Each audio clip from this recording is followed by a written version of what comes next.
Hi hello friends, welcome back to our channel. ನಿನ್ನ ಜೊತೆ ನನ್ನ ಕತೆ ಒಂದು ಸೂಪರ್ ಡೂಪರ್ ಸಂಚಿಕೆ ನೋಡ್ಕೊಂಬರೋಣ. ಸಂಚಿಕೆ ಆರಂಭದಲ್ಲಿ ಏನಾಗುತ್ತೆ ಅಂತಂದರೆ, ಇಲ್ಲಿ ನಮ್ಮ ಮನೆಯಲ್ಲೆಲ್ಲ ಏನು ಮಾಡ್ತಾರೆ, ಸಂಗೀತ, ರಾಮ್, ಶ್ರವಣು ಅವರೆಲ್ಲ ಏನಂತಂದರೆ ಈ ಹಳ್ಳಿಯಿಂದ ಹೋಗಬೇಕು ಅಂತ ಪ್ಲ್ಯಾನ್ ಆಗುತ್ತೆ. ಬಟ್ ಅದು ಆಗೋದಿಲ್ಲ. ಯಾಕಂತಂದರೆ ಭೂಮಿ ಅತ್ತೆ ಸೊಸೆನೇ ಒಂದು ಮಾಡಿನೇ ಹೋಗೋಣ ಅಂತ ಪಟ್ಟಿಡಿದು ಕೂತ್ಕೊಂಡಿದ್ದಾಳೆ. ಅದೆಲ್ಲ ನಿಮಗೆ ಗೊತ್ತಿರೋ ವಿಷಯ. ಆದರೆ ಇಲ್ಲಿ ಚಂದ್ರಿಕಾ ಇದ್ದವಳು ಒಂದು ದೊಡ್ಡ ಬುಟ್ಟಿ ಮಾವಿನಕಾಯಿನ ತೊಗೊಂಡು ಬಂದು ಸುರಿತಾಳೆ. ಏನು ಮಾಡ್ತಾ ಇದೆ, ಇಷ್ಟೊಂದು ಮಾವಿನಕಾಯಿ ಯಾಕೆ ತೊಗೊಂಡು ಬಂದಿದೆಯಾ ಅಂತ ರಾಮ್ ಅವ್ರ ತಂಗಿನ ಕೇಳ್ತಾರೆ. ಅಣ್ಣ, ಅಷ್ಟು ಗೊತ್ತಾಗಲ್ವೇನೋ ಉಪ್ಪಿನಕಾಯಿ ಹಾಕೋಕ್ಕೆ? ನೋಡು ಸಂಗೀತ, ಇದೆಲ್ಲ ನೀನೇ ಮಾಡಬೇಕು ಅಂತ ಅಮ್ಮ ಹೇಳಿದ್ದಾರೆ. ಪೂರ್ತಿಯಾಗಿ ನೀನೇ ಉಪ್ಪಿನಕಾಯಿನ ಹಾಕ್ಬೇಕಂತೆ ಅಂತ ಹೇಳಿದಾಗ, ಇಷ್ಟೊಂದು ಮಾವಿನಕಾಯಿನ ಕಟ್ ಮಾಡೋದು ಹೇಗೆ ಅಂತ ಒಬ್ಬೊಬ್ಬರು ಒಂದೊಂದು ಮಾತನ್ನು ಆಡ್ತಾ ಇರ್ತಾರೆ. ಅಂದರೆ ಸಂಗೀತ ಮಾತ್ರ ಸೈಲೆಂಟಾಗೇ ಇರ್ತಾಳೆ. ಆಗಲ್ಲ ಅಂದರೆ ಬಿಡಿ, ನಾನು ಅಮ್ಮನಿಗೆ ಹೋಗಿ ಅದೇ ರೀತಿ ಹೇಳ್ತೀನಿ ಅಂತ ಹೇಳಿ ಚಂದ್ರಿಕಾ ಹೇಳ್ತಾಳೆ. ಹೇಳಿದ ತಕ್ಷಣ ಸಂಗೀತ ಇದ್ದವಳು ಇಲ್ಲ ನಾನು ಮಾಡ್ತೀನಿ ಅಂತ ಹೇಳ್ತಾಳೆ. ಅತ್ತೆ, ಇಷ್ಟೊಂದು ಮಾವಿನಕಾಯಿನ ನೀವು ಮಾಡ್ತೀರಾ? ಅಯ್ಯೋ ಅತ್ತೆ, ಇದು ಆಗದಿರೋ ಮಾತು, ಬೇಡ ಅಂತ ಹೇಳ್ತಾರೆ. ಇಲ್ಲ ನಾನು ಮಾಡ್ತೀನಿ. ಅಲ್ಲ, ಅಜ್ಜಿಗೇನು ಗೊತ್ತಾಗಲ್ವಾ ಇಷ್ಟೊಂದು ಮಾವಿನಕಾಯಿ ಒಬ್ಬಳೇ ಹೇಗೆ ಮಾಡೋದು ಅಂತ ಹೇಳ್ಬಿಟ್ಟು ತಲೆ ಕೆಡಿಸ್ಕೊತಾ ಇರಬೇಕಾದ್ರೆ ಸಂಗೀತ ಇದ್ದವಳು, ನೋಡಿ ಹಾಗೆಲ್ಲ ಹೇಳಬೇಡಿ, ಮತ್ತೆ ಹೀಗೆ ಹೋದವ್ರು ನಾವು ಯಾವಾಗ ಬರ್ತೀವೋ ಏನೋ. ಅತ್ತೆಗೆ ನನ್ನ ಕೈ ರುಚಿ ಉಪ್ಪಿನಕಾಯಿ ತಿನ್ನಬೇಕು ಅಂತ ಆಸೆ ಆಗಿರ್ಬೋದು, ಇಲ್ಲ 1 ವರ್ಷಕ್ಕಾಗಷ್ಟು ನನ್ನ ಕೈಯಿಂದನೇ ಮಾಡಿಸಿ ಇಟ್ಕೋಬೇಕು ಅಂತ ಇರ್ಬೋದು. ಸೊ ಯಾವುದೋ ಒಂದು ರೀತಿಯಲ್ಲಿ ಅತ್ತೆ ಈ ರೀತಿ ಪ್ಲ್ಯಾನ್ ಮಾಡಿರ್ತಾರೆ. ನೀವು ಯಾರೂ ಬೇಜಾರು ಮಾಡ್ಕೋಬೇಡಿ, ನಾನು ಮಾಡ್ತೀನಿ ಅಂತ ಸಂಗೀತ ಒಪ್ಕೋತಾಳೆ. ಅಲ್ಲಮ್ಮ, ಇಷ್ಟೊಂದು ಉಪ್ಪಿನಕಾಯಿ ಒಬ್ಬಳೇ ಕಟ್ ಮಾಡೋದೇಗೆ, ತೊಳೆಯೋದೇಗೆ, ಮಾಡೋದೇಗೆ ಅಂತ ಹೇಳ್ಬಿಟ್ಟು, ನೋಡು ನೀವೇನು ಮಾಡೋದು ಬೇಡ, ನಾವೆಲ್ಲರೂ ಒಂದೊಂದು ಸಹಾಯನ ಮಾಡ್ತೀವಿ ಅಂದಾಗ ಬೇಡ ನಾನು ಮಾಡ್ತೀನಿ ಅಂತ ಹೇಳ್ತಾಳೆ ಸಂಗೀತ. ಆದರೆ ಮಕ್ಕಳು ಸಸಿ ಕೇಳೋದಿಲ್ಲ.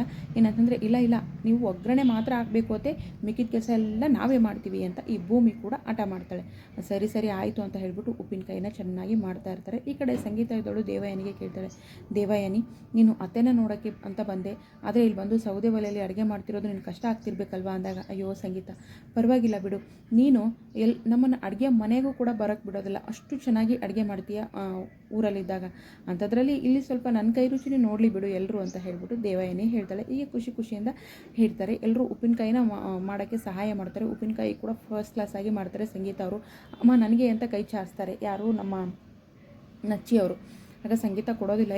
ಇಲ್ಲ ಫಸ್ಟು ಅಜ್ಜಿನೇ ಟೇಸ್ಟ್ ಮಾಡಬೇಕು ಅಂತ ಹೇಳ್ಬಿಟ್ಟು ಉಪ್ಪಿನಕಾಯಿನ ಕೈಯಲ್ಲಿ ಒಂದು ಪ್ಲೇಟಲ್ಲಿ ಹಾಕ್ಕೊಂಡು ತೊಗೊಂಡು ಹೋಗ್ತಾರೆ. ಮತ್ತು ಖಾರ ಉಪ್ಪು ಸರಿ ಇದೆಯಾ ನೋಡಿ ಅಂದಾಗ, ನೋಡೋಕ್ಕೆ ಚೆನ್ನಾಗೇ ಕಾಣಿಸ್ತಾ ಇದೆ, ಚೆನ್ನಾಗಿದೆ ಅಂತ ಹೇಳ್ತಾರೆ. ಆದರೆ ನಿಂಗವನಿಗೆ ಭಾರಿ ಖುಷಿಯಾಗಿರುತ್ತೆ. ನಿಂಗವನ ಕುಟುಂಬ ಅಂದರೆ ಹಿಂಗಿರಬೇಕು ಅಂತ ಹೇಳ್ಬಿಟ್ಟು ಖುಷಿ ಪಡ್ತಾ ಇರ್ತಾರೆ. ಮತ್ತೇನಾಗುತ್ತೆ ಅಂತಂದರೆ, ಈ ಕಡೆ ಭೂಮಿ ಮತ್ತು ಅಜಿತ್ ಬಗ್ಗೆ ಕೂಡ ಯೋಚನೆ ಮಾಡ್ತಾರೆ. ಹೊಸದಾಗಿ ಮದುವೆ ಆಗಿರುವ ಗಂಡ ಹೆಂಡತಿ ಇನ್ನೂ ಚಿಕ್ಕವರು, ಬೇರೆ ಇರೋದು ಅಂದರೆ ಕಷ್ಟ ಅಲ್ವಾ. ಹಾಗಾಗಿ ನಾನೇ ಒಂದು ಏನಾರು ಪ್ಲ್ಯಾನ್ ಮಾಡ್ತೀನಿ.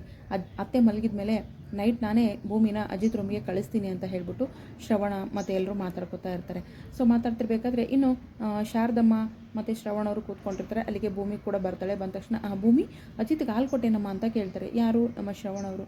ಅಯ್ಯೋ ದೊಡ್ಡ ಸಾಹೇಬ್ರೆ, ನಾನು ಮರ್ತೇ ಹೋಗ್ಬಿಟ್ಟೆ, ಕೊಟ್ಟಿಲ್ಲ. ಅವನು ಕೇಸರಿ ಹಾಲು ಕುಡಿಯೋದಲ್ವ ನಮ್ಮ ರಾತ್ರಿ ಅಂದ ತಕ್ಷಣ, ಈಗಲೇ ಕಾಯಿಸ್ಬಿಟ್ಟು ಕೊಡ್ತೀನಿ ಸಾಹೇಬ್ರೆ ಅಂತ ಹೇಳ್ತಾಳೆ. ನೋಡಮ್ಮ ಮನಶ್ವಿನಿ, ನಾನು ನಿನ್ನ ಭೂಮಿ ಸರಿ, ನನ್ನ ಮಗಳು ಮನಶ್ವಿನಿ ಸ್ವಂತ ನನ್ನ ಮಗಳೇ ಅಂತ ತಿಳ್ಕೊಂಡಿದ್ದೀನಿ. ಸೊ ನಿನಗೆ ಏನೂ ಅನ್ಕೋಬೇಡ. ತುಂಬ ದಿನ ಆದಮೇಲೆ ಗಂಡ ಹೆಂಡತಿ ಮೀಟ್ ಆಗ್ತಾ ಇದ್ದೀರಾ, ಕೂತ್ಕೊಂಡು ಚೆನ್ನಾಗಿ ಮಾತಾಡ್ಕೊಳ್ಳಿ ಅಂತ ಹೇಳಿದಾಗ, ಅಯ್ಯೋ ಏನಿದು ದೊಡ್ಡ ಸಾಹೇಬ್ರು ಬೇರೆ ಹೀಗೆ ಹೇಳ್ತಿದ್ದಾರೆ, ನಾನು ಬೇರೆ ಬೆಳಿಗ್ಗೆ ಎದ್ದು ಪೂಜೆಗೆ ಹೋಗಬೇಕು, ಏನಪ್ಪ ಮಾಡಲಿ ಅಂತ ಭೂಮಿ ಯೋಚನೆ ಮಾಡ್ತಾ ಇರ್ತಾಳೆ.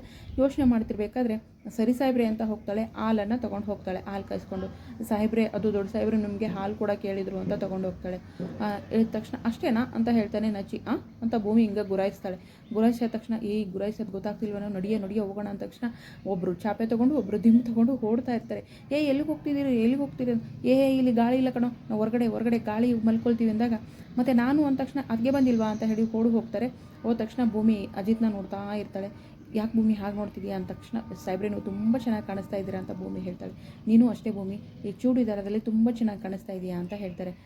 ಹೀಗೆ ಒಬ್ಬರೊಬ್ಬರು ಮಾತಾಡ್ತಾ ಇರ್ತಾರೆ. ಇನ್ನು ರಾತ್ರಿ ಕಳಿಲೇಬೇಕಲ್ವಾ, ನಿಂಗವಜ್ಜಿ ಕಣ್ತಪ್ಪಿಸಿ ನಮ್ಮ ಶ್ರವಣ್ ಸಾಹೇಬರು ಹೇಗೋ ಈ ಜೋಡಿ ಹಕ್ಕಿಗಳನ್ನು ಒಂದು ಮಾಡಬೇಕು ಅಂತ ಪ್ರಯತ್ನ ಪಡ್ತಾ ಇದ್ದಾರೆ. ಈ ಜೋಡಿ ಹಕ್ಕಿಗಳು ಒಂದಾಗ್ತಾರ, ಸಂಸಾರ ಶುರು ಮಾಡ್ತಾರೆ ಅನ್ನೋದನ್ನು ನಾವು ಮುಂದಿನ ಸಂಚಿಕೆಯಲ್ಲಿ ಕಾದು ನೋಡೋಣ. ವಿಡಿಯೋಗೆ ಒಂದು ಲೈಕ್ ಮಾಡಿ, ಚಾನಲ್ ಸಬ್ಸ್ಕ್ರೈಬ್ ಮಾಡಿಕೊಂಡು ಸಪೋರ್ಟ್ ಮಾಡಿ. Thank you so much. Bye.